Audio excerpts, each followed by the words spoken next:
Aisha Coleman was a 16-year-old junior at Lincoln High School in Washington, D.C., known for her quiet demeanor and sharp mind.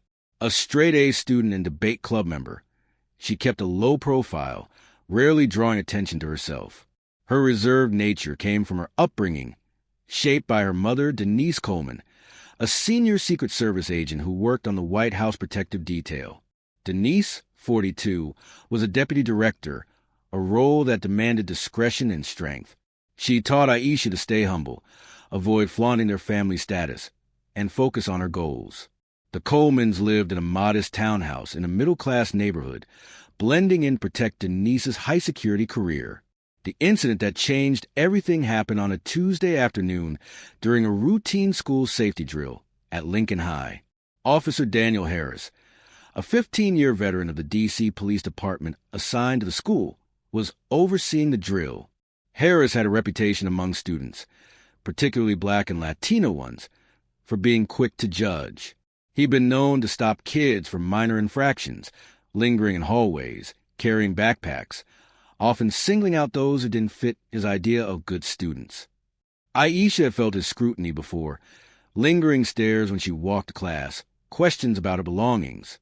Following her mother's advice, she stayed polite, kept her head down, and avoided confrontation. That day, Aisha was heading to her locker to grab a chemistry textbook during a break in the drill. The hallway was busy, with students milling about, but Harris zeroed in on her. "You get back to class," he snapped, his voice carrying over the chatter. Aisha, calm as always, responded, "I'm just getting my book, sir." Harris, already irritated by a chaotic morning, stepped toward her and shoved her shoulder, causing her to stumble against the lockers. "Don't talk back, girl," he said loudly. Nearby, students froze, some gasping, others staring. Aisha steadied herself, her face composed but her heart pounding. She didn't argue, just nodded and started walking away, clutching her textbook. Unbeknownst to Harris, Denise Coleman was already on her way to the school. She had taken a rare day off to pick Aisha up early for a family event, a cousin's graduation dinner. As a deputy director in the Secret Service, Denise's job involved coordinating protection for top government officials, a role that kept her on call 24/7. That day, she was traveling with two agents, Carter and Ruiz, as was standard for her rank. They were in a black government SUV, parked just outside the school when a student, Jamal, texted the principal about the incident. Jamal, who'd seen Harris push Aisha, wrote, "Cop just shoved Aisha Coleman in the hall. Not cool." The principal, Dr. Linda Evans, met Denise in the front office, her face tense. She knew Denise's position from prior parent-teacher meetings, where Denise had been clear about keeping her career private. "Mrs. Coleman, there's been an incident with Aisha," Dr. Evans said, explaining what Jamal had reported. Denise's expression didn't change, but her voice was sharp. "Where's my daughter and who touched her?" Dr. Evans led her to the hallway, where Aisha was waiting, her textbook in hand, surrounded by a few curious classmates. Harris was still in the hall, directing students, when Denise approached, flanked by agents Carter and Ruiz. Their dark suits and earpieces made their presence unmistakable. Harris, assuming they were there for the drill, stood straighter, but his confidence faltered when Denise locked eyes with him. "Are you Officer Harris?" she asked, her tone clipped. He nodded, offering a slight smirk. "Yeah, just keeping things in order here." Denise stepped closer, her voice steady but commanding.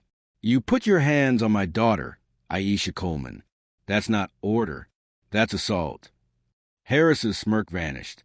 Aisha, standing nearby, said quietly, "Mom, I'm okay."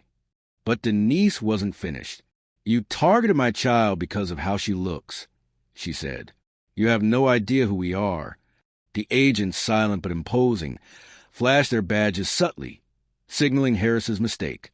Dr. Evans, now visibly nervous, tried to intervene. "Let's discuss this in my office," she said. Denise raised a hand. "I'm not speaking to you right now." Turning back to Harris, she added, "You're lucky I don't have you arrested on the spot." Students nearby began whispering, phones out, capturing the moment. One girl murmured, "That's Aisha's mom?" She's got Secret Service with her. Harris stammered. I didn't know she was your kid. Denise's eyes narrowed. You shouldn't have to know who her mother is to treat her with respect. The confrontation ended as quickly as it began. Denise took Aisha's arm, said, "Let's go," and walked out with the agents, leaving Harris standing in a hallway now buzzing with gossip. By that evening, the incident was the talk of Lincoln High. A student had posted a shaky video of Denise's confrontation online, captioned, "Cop messed with the wrong kid." The clip went viral, amassing thousands of views. Local news outlets picked it up, reporting, D.C. cop suspended after shoving student. Mother revealed as Secret Service official. The school security footage, reviewed by the police department, confirmed Aisha's account, showing Harris's unprovoked shove. Statements from Jamal and other students back her up, detailing Harris's pattern of targeting minority students. Denise acted swiftly but discreetly. She filed a formal complaint with the D.C. police, leveraging her contacts to ensure a thorough investigation. Harris was placed on administrative leave that afternoon, pending review. The investigation uncovered a history of complaint against him, students who'd reported unfair treatment, parents who'd flagged his bias. By the end of the month, Harris was fired, his personnel file citing conduct unbecoming an officer. Aisha returned to school the next day, her head held high despite the whispers. Classmates who'd once overlooked her now approached with questions. "Is your mom really Secret Service?" one asked. Aisha smiled faintly. "Yeah, she's pretty cool." She didn't elaborate, staying true to her reserved nature. But the incident changed how she saw herself. She realized her voice mattered, even if she preferred to use it quietly. Denise, protective but practical, sat Aisha down that night. "You did the right thing staying calm," she said, "but never let anyone disrespect you. You're strong and you're mine." Aisha nodded, understanding the weight of her mother's words. Denise shared stories from her career, not classified details, but lessons about standing firm under pressure. "I deal with people like Harris every day," she said. "They think they have power until they're called out." The incident sparked a broader impact at Lincoln High. Students, led by the debate club, organized a forum on racial bias in school policing. Aisha, hesitant at first, spoke about her experience, saying, "I just wanted my book, but I got pushed because of how I look. That's not right." Her words resonated, and Denise, invited as a guest speaker, shared insights from her work, emphasizing fairness and accountability. "Everyone deserves respect, no matter who they are," she said, earning applause. The school implemented new training for security staff, focusing on de-escalation and bias awareness. Dr. Evans, shaken by the incident, worked with parents to revise the school's safety protocols. Aisha joined the diversity committee, advocating for policies to protect students from unfair treatment. Her quiet leadership inspired others, and she became a role model for younger students. Harris, stripped of his badge, faded from public view. Rumors swirled that he moved out of D.C., unable to find work in law enforcement. The Colemans, meanwhile, continued their lives with the same discretion they'd always maintained. Denise returned to her high-stakes job, while Aisha focused on her studies, aiming for a college scholarship in political science. The story became a touchstone in D.C. schools, used in assemblies to discuss respect and accountability. Parents cited it when advocating for better oversight of school police. Aisha, now seen as more than quiet girl, carried herself with new confidence, knowing her mother's strength backed her up. Denise, proud but private, told a colleague, "Aisha's tougher than I was at her age. She'll be fine." Years later, Aisha would reflect on that day as a turning point. It taught her to stand up without losing her cool, a lesson she'd carry into her career.